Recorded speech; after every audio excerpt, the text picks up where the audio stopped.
It is so hard to be a gamer and a worker at the same time. I'm not talking about your 9 to 5 worker, that might be you.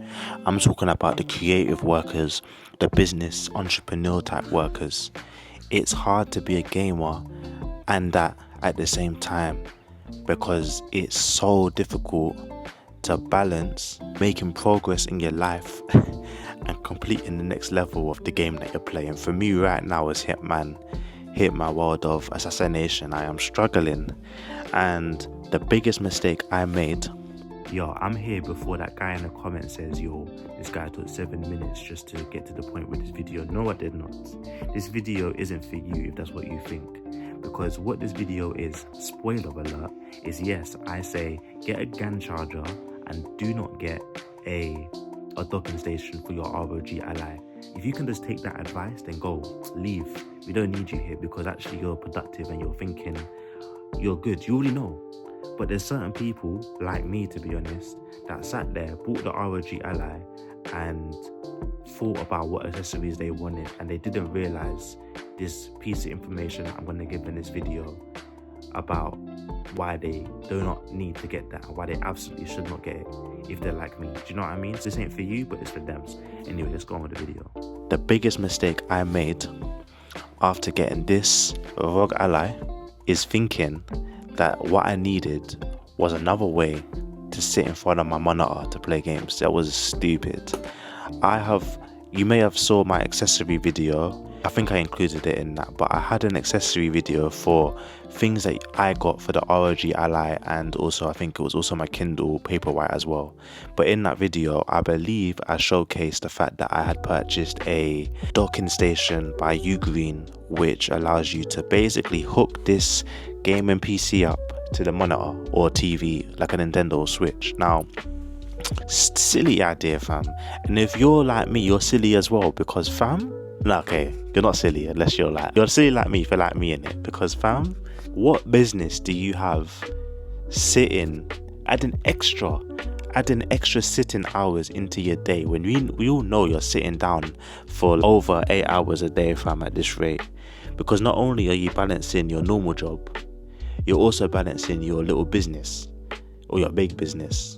You're balancing these things, and now you're sitting down on your chair and you choose to try and have that super excellent gaming setup that you saw KSI have, or whoever, I don't know, Skill Up, Game Ranks. You saw them man have the sickest setup, and you thought, oh, let me get a docking station so I can have that. Bro, you're not playing on the setup.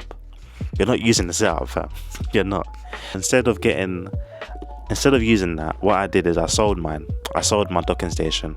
I got rid of it as of 2 days ago, and what I did instead is I picked this up. This is also by Ugreen. We're not enemies of Ugreen over here. We are Ugreen purchasers still. This is Ugreen's GAN charger, GAN. A GAN charger allows you to basically get high watts, high output of electricity into your device, but throughout multiple inputs. What do I mean by this? I could put in up to 4 USB-Cs in here, and essentially I have 100 watts to split. So if I put 1 USB-C in here, then all of the wattage will go straight to that 1 USB-C. And the benefit of that is that for a device like this ROG Ally, which actually I believe only takes 60 watts, it means that the device, when charging with the GAN charger, it will charge at more speed than it needs. That means I can play games at the highest setting and it will just charge up so quickly, rather than, I don't know if you've ever experienced this before, but sometimes you'll use a device and they say don't charge it and use it at the same time because the charge speed will be too slow, and now you're sitting there for ages waiting for this thing to charge because you're using it at the same time. And so people tend to recommend that you actually don't do that, but you just charge it when you're not going to use it. If you have a charger that has a higher watt, then you can basically just be playing forever, fam. It is never running out, as long as it's charged in.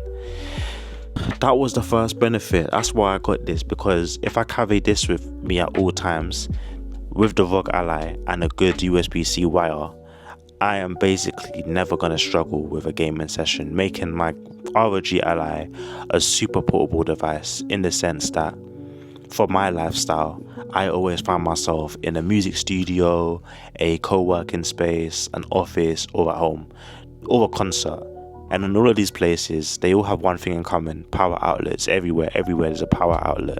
To be honest with you, for my wavy lifestyle, I don't need a stationary device. I don't need a station. If I wanted that, I wouldn't have bought this. I would have just kept playing Xbox. I would have bought, this was £480. I would have bought maybe 4 Xbox games since these games want to be $60 now, £60, £70 fam. I could have bought a couple games, but instead I bought a ROG Ally because I wanted portability, not stationariness, and a cool setup. Sold my docking station for that, and plus I have a dock. I literally have a dock for my MacBook for my music setup. So if I want to go that route to plug it in, I don't know why I thought that it would be smart to get the station. It just looked cool, sounded cool, and felt like Nintendo Switch. But the thing is, this is not a Nintendo Switch. You may have seen the reviews for the ROG Ally, and the reviews always say, I hate using Windows. Windows is not very compatible and it's not friendly to big monitors like TVs. It's not friendly to that anyway. It's very unlikely you're gonna have a good experience using the ROG Ally with a dock anyway, to be honest. In fact, from proof, I am the proof. It's not a good experience. It's wonky. Sometimes controllers don't work. Many times I had to disconnect the USB-C from the docking station and just use it handheld just to get one setting to work. Then when it goes into my TV, it finally works. Then it's long, fam. It's not worth it. That's the reason why. Is there anything else to add? Not really, to be honest. It's about portable living, guys. Think wisely before you get your accessories. If you need help, message me in it. I can help you think of some good accessories. I'm not the maximalist that just has everything. I don't have the special case, what do you call it? I don't even know what do people have on these things. I've noticed I went on YouTube when I first started Googling this. People were everything for this. People were just getting anything and everything. People would get like a whole GPU. And I'm just like, for the lifestyle, if you're like me, for the lifestyle that we're living, it don't make sense at all to get an eGPU even for this. Alright, I'm gonna leave it there. I'm posting this. I want to post this up as it is. I'll chat to you guys in a bit, fam.